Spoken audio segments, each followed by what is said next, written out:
Welcome back to CBS Sports HQ, presented by Geico. Our training camp tour continues. We got Pete, Rick, and Charles holding down the fort in Miami Gardens at Dolphins camp. Our Evan Washburn, he's a bit farther north in Nashville for Titans camp. Speaking of Pete, the Titans are actually on his list of teams to regress in 2023. So we'll have to see what happens for the upcoming season. And we have Evan with us now to talk about the Titans' outlook for the upcoming season and in their division, of course. But first, they added a new weapon to offense, to say the least, in the offseason, DeAndre Hopkins. Based on how you're seeing him integrate with the team at camp, Evan, what kind of impact do you think he's going to have on this offense for Tennessee this upcoming season?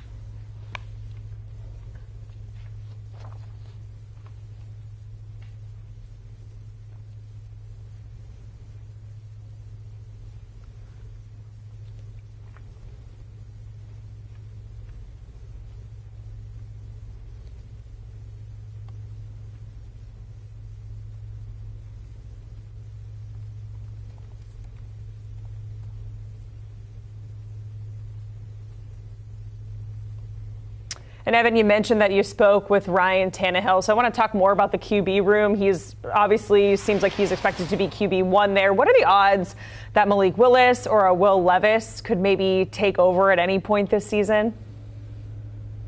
It seems slim right now. Ryan Tannehill so established as the quarterback, as the starter, as the leader, as they go into this year with so much change. Remember, Jacqueline, they got a new offensive coordinator in Tim Kelly, and he's been a part of the staff, but he now is calling the plays. And this offense could look a lot different schematically. And over the course of the offseason, when there was so much question about whether they were going to keep Ryan Tannehill here under the new direction of this new front office, he was in the building rehabbing from that ankle surgery of the offseason. So he spent a lot of time with Tim Kelly in this building working to build out an offense that he now is leading after an offseason where some questioned whether he'd be here. So I think for the moment, and really for the entirety of this year, as long as they're competitive and they're still challenging to win that division, Ryan Tannehill is going to be the guy, and Willis and Levis are competing to be his backup. All right, let's talk about Derrick Henry in the headlines right now because there are questions about how many 5-year-olds can supposedly tackle him, but he is entering the final year of his contract with Tennessee. How much of a playmaker do you expect him to be this season for Tennessee, Evan? And I'm taking the over, by the way. I think the number was 35 5-year-olds that was floated when that question was posed to Mike Vrabel. I'm going north of 35. Look, I think the expectation both internally and externally, just seeing him out on the practice field, is that Derrick Henry is going to be everything he's been in the past years, where he's been the most dominant and most physically challenging back that you face week in and week out. And I think he'll be benefited from what they hope to be a much better offensive line, one that has cohesion.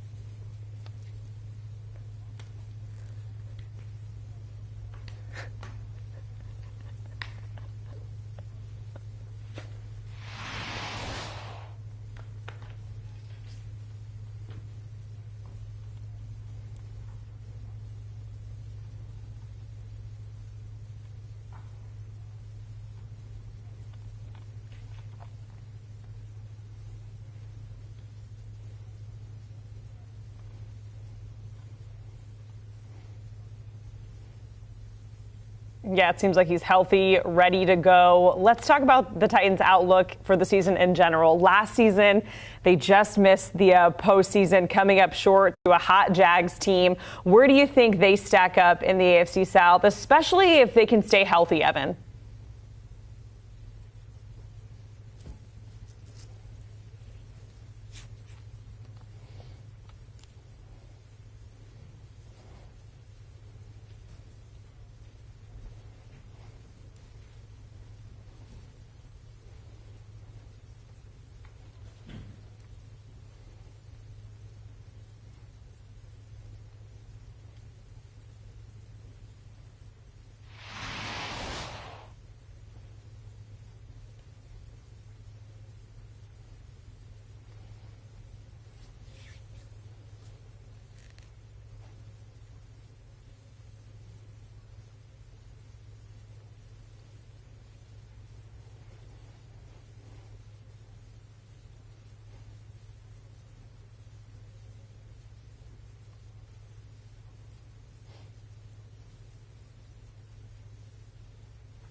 Yeah, a lot of our analysts saying that the Titans are a sleeper team in the AFC South, so we'll have to see what happens and how they match up with the Jags. Evan Washburn joining us from Titans camp in Nashville. Thank you so much, Evan. We appreciate it. And we are not done there. Our CBS Sports HQ training camp tour continues. Dolphins Jets, you see it August 4th, followed by, or Dolphins Titans, I should say, then followed by the Jets. Packers Jags on August 7th and August 8th. Next up there, the Patriots.